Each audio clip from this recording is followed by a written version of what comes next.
नमस्कार all students and friends. और आज हम बात करेंगे केमिस्ट्री में संयोजकता निकालना, रसायन में और एक रासायनिक सूत्र बनाना। जैसे कि आपको पता है कि H2O में H2O ही क्यों लिखा, जल का सूत्र H2O ही क्यों लिखा, यहाँ पे दो ही क्यों लिखा, यहाँ पर एक क्यों लिखा, और ये दोनों ही क्यों बने। कार्बन डाइऑक्साइड का सूत्र CO2 बोलते हो तो यहाँ पे दो क्यों लगा, यहाँ पर क्यों नहीं लगा। तो ये सारे सूत्र बनाना अपन इसी से सीखेंगे, इस टॉपिक से। और आपको इस चीज के लिए क्या आना चाहिए, संयोजकता आनी चाहिए। चलो देखो संयोजकता कैसे निकालेंगे। संयोजकता के लिए हमें क्या याद होने चाहिए, परमाणु।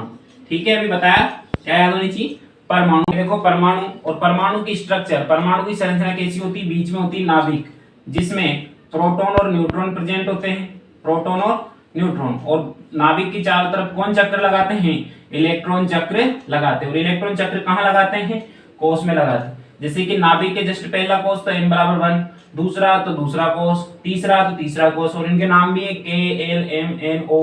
ठीक है, चलो।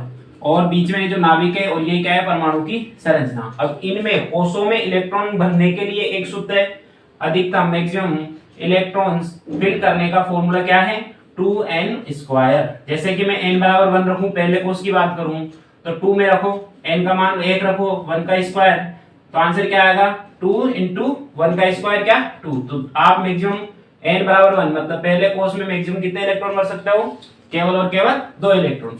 जैसे कि दूसरा एग्जांपल लिया अपन ने n बराबर 3 के लिए, कि बताओ मैक्सिमम कितने इलेक्ट्रॉन है 3 का। देखो 2 इंटू n का स्क्वायर मतलब 3 का स्क्वायर, 3 का स्क्वायर क्या होता है 9 इंटू मल्टीप्लाई 2, तो आंसर क्या आएगा 18 इलेक्ट्रॉन। तो n बराबर 3 में मैं 18 इलेक्ट्रॉन भर सकता हूँ, n बराबर 1 में 2 इलेक्ट्रॉन भर सकता हूँ। तो n बराबर 2 में आप ज्ञात करो, बताओ n बराबर 2 में क्या आएगा, n बराबर 2 में आंसर आता है 2 इंटू 2 का स्क्वायर 4 मल्टीप्लाई 2, तो आंसर क्या आएगा 8 इलेक्ट्रॉन। तो मैक्सिमम ये बैंक वाला कितना लेगा 8 इलेक्ट्रॉन। ठीक है, अब इलेक्ट्रॉन फिल करने की तरीके से ही अपन क्या कर सकते हैं, संयोजकता ज्ञात कर सकते हैं। जैसे कि किसी भी परमाणु का एग्जांपल लेते हैं अपन, कोई भी परमाणु।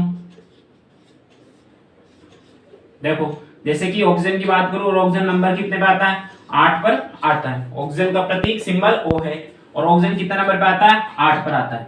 तो 8 वाले की मैं पहले क्या बनाऊंगा, नाभिक। पहला कोष, कितने इलेक्ट्रॉन भर सकते हैं पहले में, मैक्सिमम 2 इलेक्ट्रॉन्स भर सकते हैं अपन। चलो मैक्सिमम कितने इलेक्ट्रॉन भर सकते हैं, 2 इलेक्ट्रॉन फिल कर सकते हैं। तो 8 में से 2 अपन ने माइनस कर दी, तो कितने बचे आपके पास, 6 इलेक्ट्रॉन बचे। क्या 6 इलेक्ट्रॉन कहां जाएंगे, दूसरे कोष में। कहां जाएंगे, दूसरे कोष में। और मैंने 6 इलेक्ट्रॉन भी यहां पर इस वाले कोष में भर दिए। और एक नियम चलता है लुईस का अष्टक नियम। किसका, लुईस साइंटिस्ट का अष्टक नियम। ये बोलता है इस नियम के अनुसार बाह्यतम कोष में कम से कम आपके पास 8 इलेक्ट्रॉन तो होने ही चाहिए। या तो आप 8 को रखो, नहीं तो उन जो भी है उनको भी निकाल दो या फेंक दो। ठीक है, मतलब ये बैंक वाला कहेगा भैया मैं कम से कम 8 लेता हूं, 8 से कम में लेता ही नहीं हूं। ऑक्सीजन क्या करेगा, किसी और से उधार लेगा, और उधार लेने के लिए क्या करेगा, ये कितने लेगा उधार, 2। कितने लेगा, 2। और जो लेता है उसे हमेशा माइनस से, और जो देता है उसे प्लस से। तो माइनस के कितने लेगा, 2, और माइनस के 2 मतलब 2 लेते ही 6 जुड़ गए, और टोटल कितने हो गए, 8 हो गए। तो 8 लेकर ये क्या करेगा, अपने से लुईस अष्टक नियम को पालना करेगा और पूरे फिल कर लेगा 8 इलेक्ट्रॉन। तो ये हो जाएगा संतुलित। क्या हो जाएगा, संतुलित। फॉर एग्जाम्पल, एनी एग्जाम्पल, जैसे कि हाइड्रोजन की बात कर लो आप, कितने नंबर पे आता है, 1 नंबर पे। तो इसमें इलेक्ट्रॉन कितने हो गए, 1।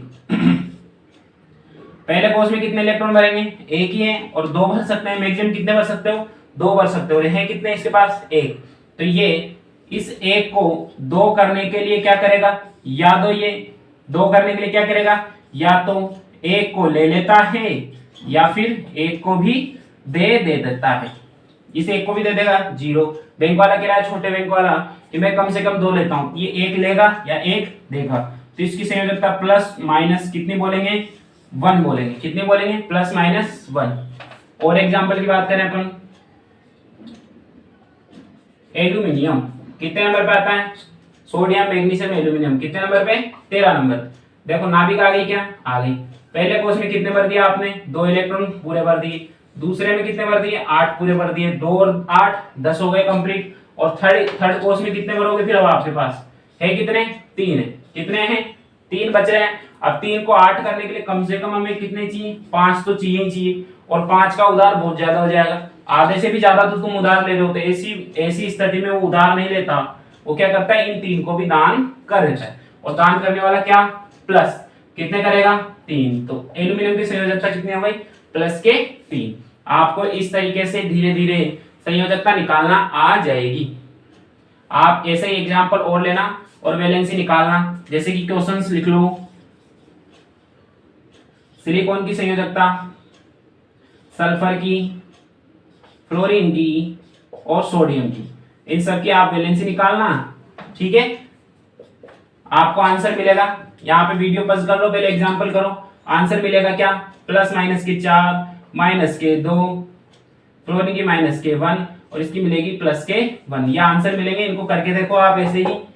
कुछ परमाणु ऐसे होते हैं जिनमें पूरे फिल होते हैं, अष्टक नियम की पालना करते हैं। जैसे कि नियोन कितने नंबर पे आ रहा है 10 नंबर पे आ रहा है। तो नाभिक आ गई क्या, पहला कोष कितने इलेक्ट्रॉन 2 भर दिया, बचे कितने आपके पास 8 बचे, 2 भर दिए 8 बचे, तो 8 यहाँ पे भर दूंगा क्या, हाँ तो 2 और 8 10। तो इसने अष्टक नियम पूरा किया। जिसका अष्टक नियम पूरा रहता है पहले से ही, उसकी वैलेंसी कितनी होगी 0 0। और ये किसी के साथ भी बंद नहीं करते, बंद नहीं बनाते मतलब क्रिया नहीं करते, इसीलिए इन्हें अक्रिय गैस भी कहते हैं।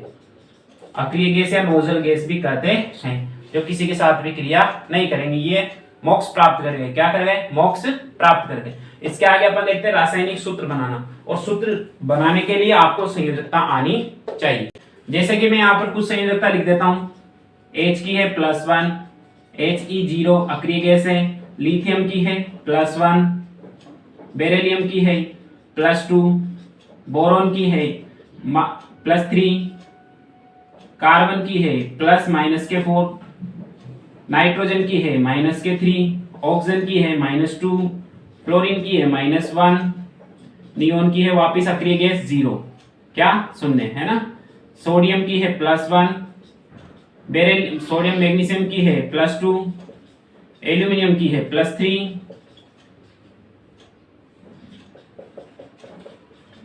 ±4, ठीक है। फास्फोरस की है -3, सल्फर की है -2, क्लोरीन की है -1, आर्गन की है 0 अक्रिय गैस, पोटेशियम की है +1 और कैल्शियम की है +2। ये 20 तक की मैंने वैलेंसी लिख दी आपके लिए। अब रासायनिक सूत्र बनाने के लिए 3 नियम। एक तो अपन क्या करेंगे प्रतीक लिखेंगे, क्या लिखेंगे प्रतीक लिखेंगे, फिर उसकी संयोजकता और फिर उसका अणुसूत्र बनाएंगे। और अणुसूत्र बनाने के लिए अपने को उसका क्रॉस करना पड़ेगा। क्या करेंगे क्रॉस करके अणुसूत्र का निर्माण करते हैं। जैसे कि मैंने एग्जांपल दिया कोई सा भी, देखो जैसे कि आगे उदाहरण आया अपने पास, हिंदी में बोला कि सोडियम, जैसे जल का बताया अपन, हाइड्रोजन ऑक्साइड